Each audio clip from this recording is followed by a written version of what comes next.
On est Corée-Vigée, début des années 80, un 6 décembre. Comme c'était le soir de sa fête, un pauvre diable, parce qu'il y avait les bons diables, hein, un pauvre diable, qu'on appelait dans le coin du quartier Vigée le capitaine, et était parti pour ce soir-là pour aller quêter un peu d'argent pour peut-être se fêter lui-même, parce qu'il n'y avait pas d'attache ni personne. Histoire aussi de, sinon, assez d'argent pour le bon souper, au moins de quoi un peu se fêter avec un verre. Hein?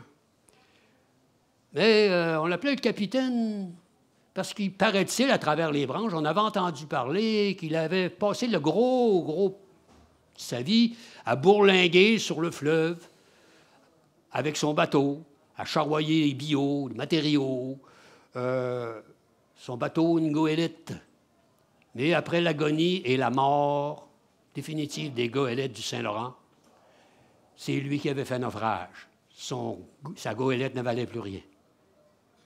Et comme beaucoup de gens dans ce coin-là, partaient en migration, dérivaient vers la grande ville. Et dans son cas, comme beaucoup d'autres, dans le carré qu'on appelait Vigée, pas loin de Saint-Laurent.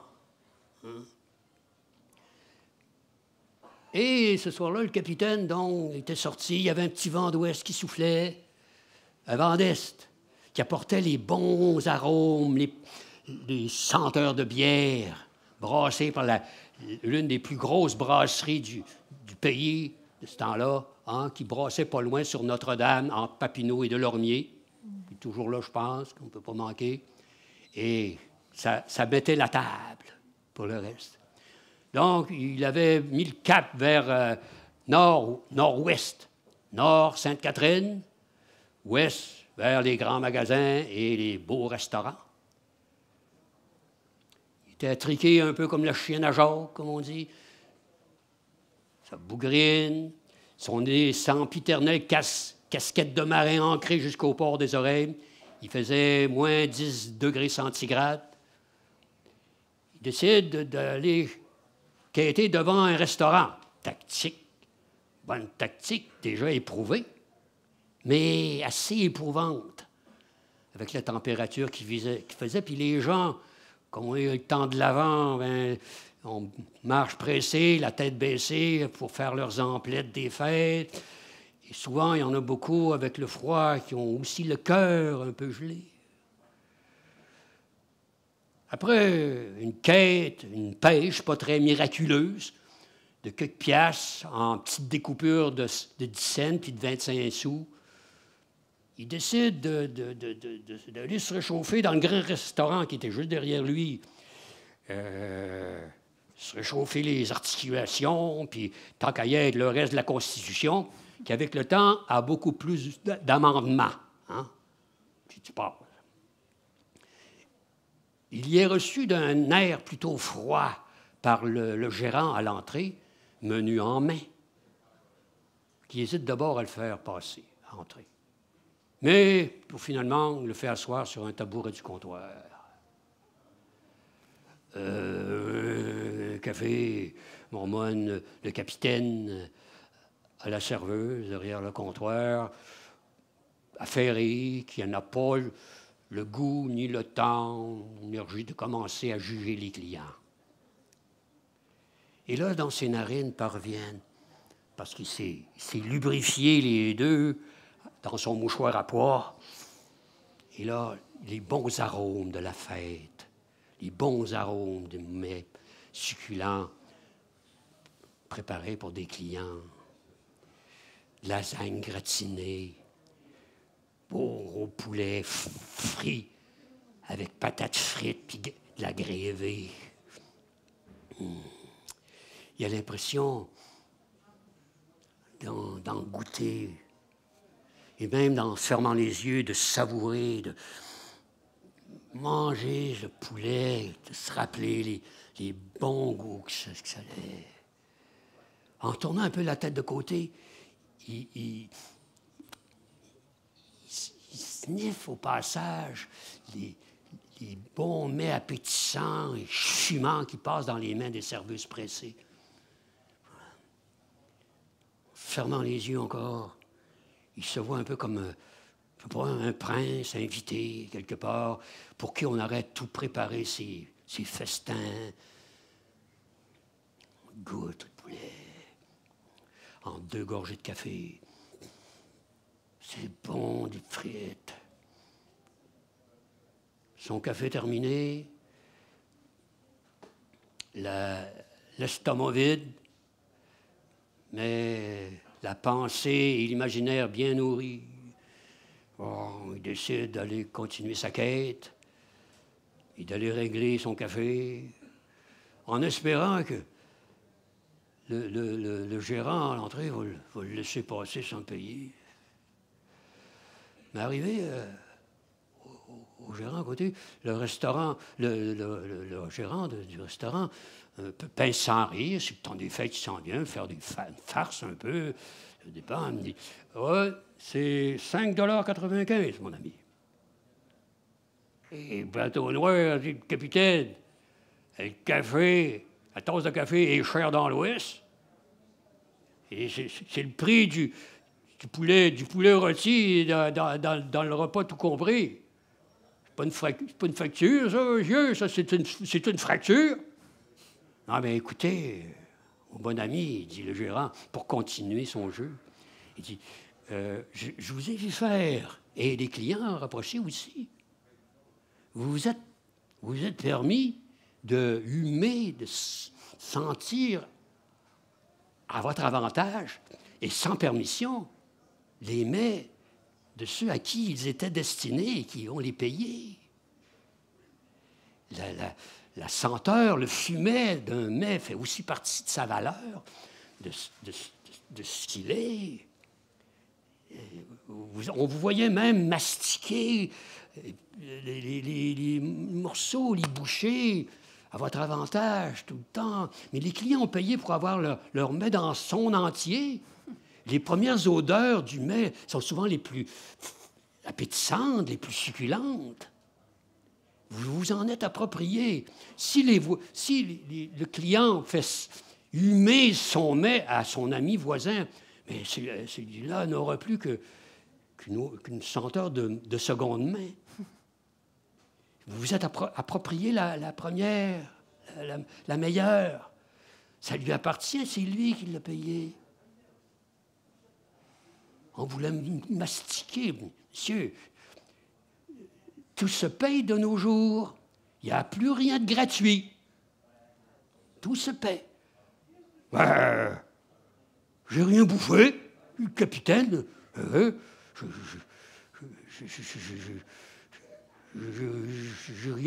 rien bouffé. Ouais, monsieur. Alors, certains clients aussi, un peu de connivence, parce qu'ils sentent qu'ils commencent à avoir de public. Là, ben, j'ai rien bouffé. Là. Le capitaine commence à un peu s'énerver, commence à être un peu comme une risée autour de lui. Puis, mets-toi le dos, je pense ton café en eau de vaisselle. Alors, le gérant, qui n'entend plus à rire, se prépare à l'expulser. Écoutez, monsieur, là. Vous commencez à nous énerver tout le monde, là. Et, toi, si tu avais été sur mon bateau, dans le temps, là, je t'aurais sacré à l'eau, rejoint tes petits copains, les requins. Hey, monsieur, c'est comme ça, là. Hey, alors, là, tout à coup, vous ne branle pas. Hey, il se prépare à l'expulser dehors, direct. Le gérant en a assez, là, vraiment, là. Hein? Fini de s'amuser, là. Quand tout à coup, derrière le restaurant, il y a quelqu'un qui se lève qu'on n'avait pas vraiment remarqué. Sauf le gérant, peut-être qu'il l'avait laissé passer parce qu'il avait l'air d'un monsieur très noble, malgré sa drôle d'apparence. Mais qui n'avait pas encore commandé, qui se lève il s'approche de la caisse. Puis il dit, laissez, je vais régler pour monsieur. Trop d'inconnus, barbe, un air de seigneur un peu, à l'air d'un hippie égaré dans une autre décennie. dit, je vais régler pour monsieur. Il sort de son manteau, la poche intérieure, une bourse d'argent qu'il balance, qu'il soupèse dans sa main. Et il dit au gérant, monsieur, payez-vous avec le bruit que fera l'argent en arrivant sur le plancher. Oh, wow. Il lance la bourse, boum, par terre. Elle est mal attachée, elle s'ouvre. Les pièces de monnaie quintent, cling, clang, clang, s'échappent de la bourse. Le gérant, un peu machinalement, baisse un peu pour les ramasser. Allez. Mais aussitôt qu'il les touchait, les pièces de monnaie disparaissaient.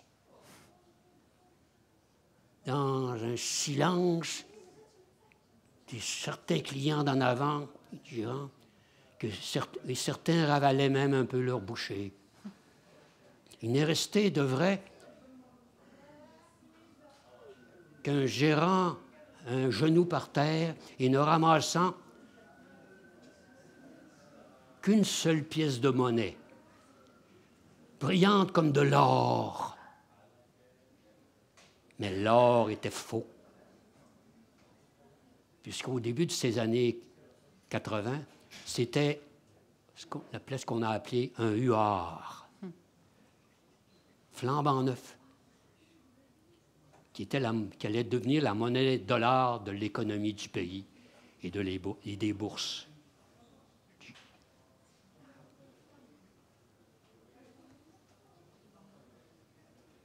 Le drôle d'inconnu, un bar, a amené le gérant, le capitaine dehors. Rendu dehors, il y a une petite neige qui s'est mise à tomber, comme une espèce de neige lourde de décembre. Et en même temps, un petit vent s'est levé.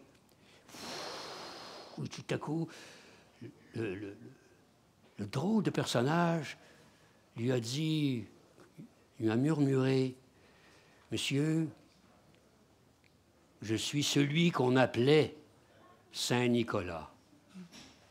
Et en ce jour de 6 décembre, c'est aussi ma fête.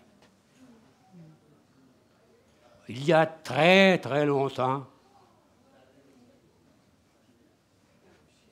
une compagnie américaine, il y a quelques 150 ans, compagnie américaine de publicité à New York, m'ont fait un vol d'identité et m'ont graphiquement et génétiquement modifié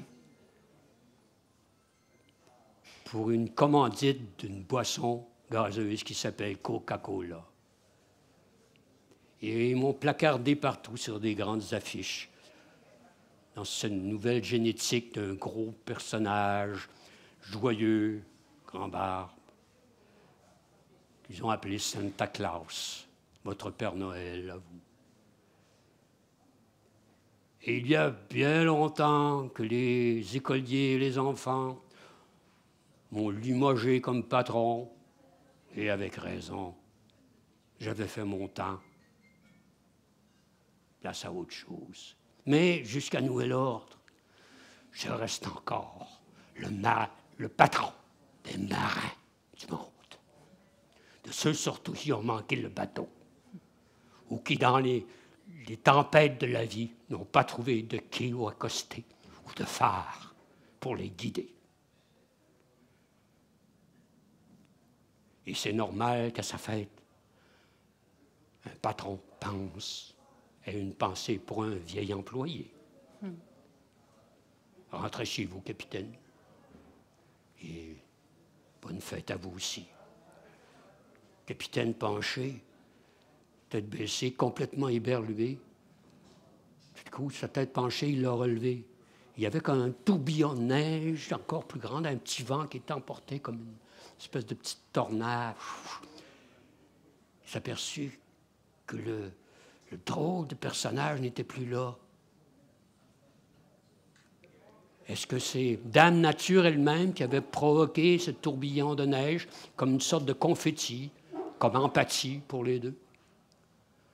Ou peut-être était-ce que c'était la poussière blanche du temps qui volait au vent et qui l'emportait pour redevenir encore poussière d'étoiles, comme on dit aujourd'hui la science de l'astrophysique et d'un certain astrophysicien qui n'est pas si longtemps est décédé d'ailleurs, ici. Le capitaine a tranquillement mis le cap vers la rue Saint-Hubert pour redescendre. Saint-Hubert, d'ailleurs, qui a le même prénom de l'astrophysicien dont je viens de vous parler tout à l'heure. Jusqu'au carré, descendre, sud, jusqu'au carré, où il y avait encore la bonne odeur de houblon, de bière en fermentation qui brassait à plein régime 24 heures par jour en ces temps de l'Avent. Et en plus, se mélangeaient des odeurs de chocolat. Sur Vigée, juste pas loin de là, au nord, la grande fabrique Laura Secor, qui aussi fabriquait le chocolat pour les fêtes. Et tout. Le capitaine est monté l'escalier de sa maison de chambre et en même temps parvenait dans ses narines les bonnes odeurs, les bonnes senteurs de la fête. Son plat favori, le bon poulet rôti avec patates frites puis sauce à la grévée. Et quand il a ouvert sa porte, le poulet rôti, sauce grévée et patates frites étaient là sur sa table, fumant. Puis il va recevoir. Et à côté, il y avait même un petit gâteau au chocolat en forme de petit bateau. Et par terre, un sac brun, comme les revenus en avaient tant. Et dessus, une petite carte. On a une carte ancienne avec une écriture de Moyen-Âge qui disait « Toujours en cale sèche, ça donne soif. » Et le capitaine s'est débouché une bouteille, a levé son verre, et s'est remis tout à coup, comme s'il était encore sur sa goélette et que les marins entraient le soir du vendredi dans sa cabine pour fêter la fin de la semaine et prendre un coup, et la vieille chanson « Ah, je l'aurai dans la mémoire longtemps ». Et on dit que cette soirée-là, le capitaine, de son vivant, ne l'a sûrement jamais oublié. Sakatabis, Sakataba. Tant pis pour ceux et celles qui n'y croient pas. Merci, mon compte est fini.